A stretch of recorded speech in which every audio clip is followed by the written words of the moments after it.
টানা তাপপ্রবাহে নাকাল জনজীবন, বাড়ছে খেটে খাওয়া মানুষের দুর্ভোগ, নিচে নামছে ভূগর্ভস্থ পানির স্তর। তবে ফসলের মাঠে কিছুটা স্বস্তি কৃষকের। এ নিয়ে বিস্তারিত জানতে চাই। রাজশাহী থেকে আমাদের সাথে যুক্ত হচ্ছেন রাকিবুল হাসান, খুলনা থেকে তরিকুল ইসলাম এবং চুয়াডাঙ্গা থেকে যুক্ত হয়েছেন সহকর্মী অনিক চক্রবর্তী। শুরুতেই রাকিবুলের কাছে জানতে চাই, আজকে রাজশাহীতে কেমন গরম অনুভব হচ্ছে আর ফল ফসলের উপর কতটা প্রভাব পড়েছে? রাজশাহীতে তীব্র তাপদাহ বইছে। আসলে আজকে ঠিক সকাল 10টার সময় 34°C তাপমাত্রা আমরা আবহাওয়া অফিসের কাছ থেকে জানতে পেরেছি এবং এখন বেলা বাড়বার সাথে সাথে কিন্তু গরমের অনুভূতি বাড়ছে, একই সাথে তাপমাত্রাও বাড়ছে। এক্ষেত্রে যেটি আসলে হয়েছে, ফসলের মাঠে কৃষক বলছেন খানিকটা স্বস্তি আছে তাদের মধ্যে। এর কারণ হচ্ছে যে রাজশাহী কৃষি অঞ্চলে প্রায় 3,65,000 হেক্টর জমিতে যে বোরোর আবাদ হয়েছিল, আগাম যে বোরোর আবাদ সেগুলো কিন্তু ইতিমধ্যেই কাটাই শুরু হয়েছে এবং এই ধান কাটার মৌসুমে আসলে পাকা ধানে বৃষ্টি হলে বা সেই শিলাবৃষ্টি যদি হয় তাহলে আসলে ক্ষতির সম্ভাবনা সবচেয়ে বেশি থাকে, ধান ঝরে যাওয়ার সম্ভাবনা থাকে। সেক্ষেত্রে আসলে এখন এই তাপদাহের মধ্যে, রোদের মধ্যে যে কৃষক ধান কেটে নিতে পারছেন, তাতে ধান শুকনো থেকে শুরু করে সেটির আটি বাধাই করা, সেগুলো তাদের জন্য আসলে সহজ হয়েছে বলছে এখানকার কৃষকরা। আমরা রাজশাহী বরেন্দ্র এলাকার দিকে আছি এখন। এই জায়গাটা আসলে দেখছি যে পুরো মাঠ জুড়ে কিন্তু কৃষকরা তাদের ধান কাটার যে কার্যক্রম সেটি আসলে চালাচ্ছেন। কোনো কোনো জায়গায় ধান কাটছেন, কোনো জায়গায় কিন্তু আমরা লক্ষ্য করেছি ধানের আটি বাঁধছেন। সুতরাং এই যে ধান কাটায় মাড়াই এবং সেটি আসলে ঘরে তোলা এবং সেটি আবার মাড়াই করে আসলে গোলায় তোলা, সেগুলোর ক্ষেত্রে আসলে বৃষ্টি তাদের জন্য স্বস্তি নয়। সেক্ষেত্রে এই যে তাপদাহ বা এই যে প্রখরতা রৌদ্রের, সেটা তাদের ফসলের জন্য, ঘরে তোলার জন্য আসলে খানিকটা স্বস্তির। অন্যদিকে কিন্তু রওশন, যদি বলি আমের কথা, 15 তারিখ থেকে গুটি জাতের আম দিয়ে কিন্তু রাজশাহীতে বাগান থেকে আম নামানোর কথা। সেক্ষেত্রে আসলে এই আম নামানোর ক্ষেত্রেও কিন্তু আম পেকে ওঠা, পরিপক্কতা থেকে পেকে ওঠার ক্ষেত্রেও এই ধরনের তাপমাত্রা আসলে কৃষকের জন্য আশীর্বাদ বলছে। এবং বাগানিরা, তাদের থেকে আমরা যেটি জানতে পারছি যে গেল কয়েকদিন আগে যে এরকম বৃষ্টি হয়েছে, সেই বৃষ্টির পর যেহেতু এখন আম পরিপক্ক এবং আমের রং পরিবর্তন হয়েছে রওশন, সেই কারণে এই আমটি এখন যত বেশি তাপ পাবে সেটি কিন্তু আরো বেশি পরিপক্ক, পরিপুষ্ট এবং সুমিষ্টতা বাড়বে। যার কারণে কৃষকরা বা বাগানিরা এই কারণে রাজশাহীর যে তাপদাহ বা যে তাপমাত্রা, সেটিতে আসলে খুশি। এখানে আবহাওয়া অফিস যেটি বলছে যে গেল 2 দিন থেকে 38°C তাপমাত্রা রেকর্ড করা হয়েছে এবং গরমের অনুভূতি বাড়ছে খানিকটা মেঘাচ্ছন্ন বা গুমুটে অবস্থার কারণে। এই তাপমাত্রা আসলে গরমের অনুভূতি বেড়েছে, তাতে আসলে ফসলের মাঠে বেশ স্বস্তি রয়েছে। তো রওশন, রাজশাহী থেকে এই ছিল আমার কাছে সর্বশেষ খবর। এবার খুলনার পরিস্থিতি আমরা জানতে চাই, সেখানে আছেন আমাদের সহকর্মী তরিকুল। জানাবেন যে এই গরমে নিম্নবিত্ত মানুষের ওপরে কতটা প্রভাব পড়েছে?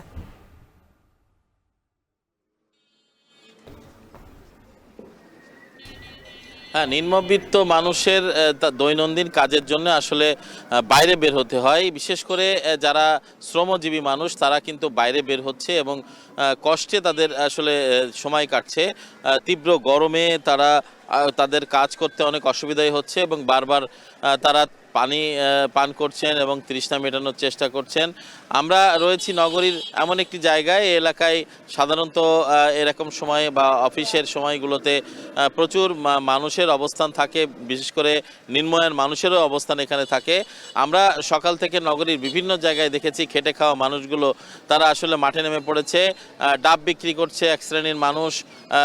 এই ডাব আবার খেয়ে তৃষ্ণা নিবারণ করছে বেশ কিছু মানুষ এবং সেই দৃশ্য আমরা সকাল থেকে দেখেছি। আবার মোড়ে মোড়ে যে শরবতের দোকান রয়েছে, সেখানেও শরবত পান করছে এবং সেখানে তাদের তৃষ্ণা মেটাতে ঠান্ডা জাতীয় যে শরবত, সেগুলো কিন্তু সাধারণ মানুষ খাচ্ছে। এবং আমরা এইখানে একটি মাঠ রয়েছে, খেলোয়াড় যারা রয়েছে তারা বলছে তীব্র গরমে তাদের এখানে মাঠে খেলতে কষ্ট হচ্ছে এবং তারাও দ্রুত এসে তাদের তৃষ্ণা নিবারণের জন্য সেই শরবতের দোকানে প্রবেশ করছে।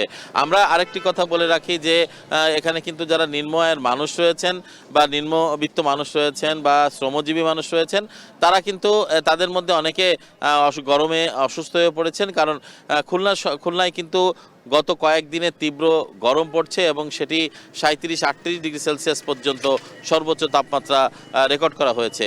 গতকালও 37 ডিগ্রি সেলসিয়াস তাপমাত্রা রেকর্ড করা হয়েছে এবং আজও 37 ডিগ্রি সেলসিয়াস তাপমাত্রা সর্বোচ্চ বিরাজ করবে বলে আমরা আবহাওয়া অফিস সূত্রে জানতে পেরেছি। এছাড়া এখন এই মুহূর্তে 36 ডিগ্রি সেলসিয়াস তাপমাত্রা রেকর্ড করা হয়েছে খুলনা অঞ্চলে এবং বিশেষ করে খুলনার গতকাল সন্ধ্যায় বৃষ্টির একটা আভাস হয়েছিল। সেই সময়টা মানুষের মধ্যে একটি স্বস্তি এসেছিল। তবে আবহাওয়া যেটি বলছে যে গত আগামী এক সপ্তাহে মধ্যে বৃষ্টিপাত হওয়ার সম্ভাবনা এই অঞ্চলে খুবই কম রয়েছে। আর যে কারণে পড়ছে কিন্তু খুলনা বিভাগের বিভিন্ন জেলা, এর মধ্যে চুয়াডাঙ্গা জেলা, মেহেরপুর জেলা, যশোর জেলা, এই জেলাগুলোতে গরমের যে মাত্রা বা পরিমাণটা বেশি এবং আরেকটি হচ্ছে খুলনা জেলা। সব মিলিয়ে এখানে যারা ফসল উৎপাদন করছে মাঠে তাদেরও কিন্তু অনেক কষ্ট হচ্ছে। সব মিলিয়ে এই ছিল খুলনা থেকে যে তীব্র গরম পড়েছে তার সার্বিক পরিস্থিতি। এবার আমরা একটু জানতে চাই চুয়াডাঙ্গার খবর। সেখানে আছেন অনিক চক্রবর্তী। অনেক, চুয়াডাঙ্গাতে তো বরাবরই আসলে গরমের তীব্রতা যেটা সবচেয়ে বেশি অনুভব হয়ে থাকে, এই যে এই দুর্ভোগে আসলে কতটা এবার তীব্র হয়েছে, মানুষের কি পরিস্থিতি জানাবেন?